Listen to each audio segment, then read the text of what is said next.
তো প্রিয় দর্শক, আসুন শুরুতে জেনে নেব আজকের আবহাওয়া সকাল থেকে কেমন থাকবে এবং সারাদিন কোথায় কেমন থাকবে, কোথায় কোথায় ভারী বৃষ্টি, কোন কোন জেলায় হালকা থেকে মাঝারি বৃষ্টি, আর কোথায় কোথায় দমকা হাওয়া বয়ে যাওয়ার সম্ভাবনা রয়েছে। উপগ্রহ চিত্রের মাধ্যমে আমরা দেখতে পাচ্ছি পশ্চিমবঙ্গের দার্জিলিং, কালিম্পং এইসব জেলাগুলোতে যা তুষারপাত হওয়ার সম্ভাবনা প্রবল রয়েছে।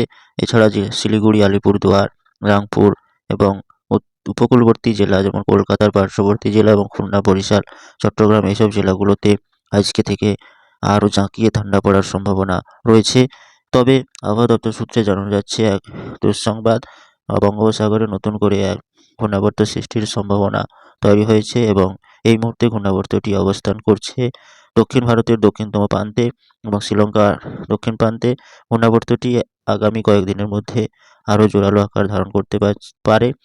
আমরা স্যাটেলাইটের মাধ্যমে ঘূর্ণাবর্তটির অবস্থান লক্ষ্য করছি এবং এই ঘূর্ণাবর্তটি আগামী কয়েকদিনের মধ্যে আরও গভীর নিম্নচাপে পরিণত হতে পারে, যার প্রভাবে আবার এক দুর্যোগপূর্ণ আবহাওয়া সৃষ্টির সম্ভাবনা রয়েছে। তবে এই ঘূর্ণাবর্তটি আগামী কয়েকদিনের মধ্যে কতটা শক্তিশালী আকার ধারণ করবে এবং এর গতিপথ কোন দিকে হতে চলেছে, যার প্রভাবে কোন উপকূলবর্তী জেলাগুলোতে আছড়ে পড়ার সম্ভাবনা রয়েছে, তা এখন স্পষ্টভাবে জানানো সম্ভব নয়। তবে আগামী ভিডিওর মাধ্যমে স্পষ্ট জানিয়ে দেওয়া হবে।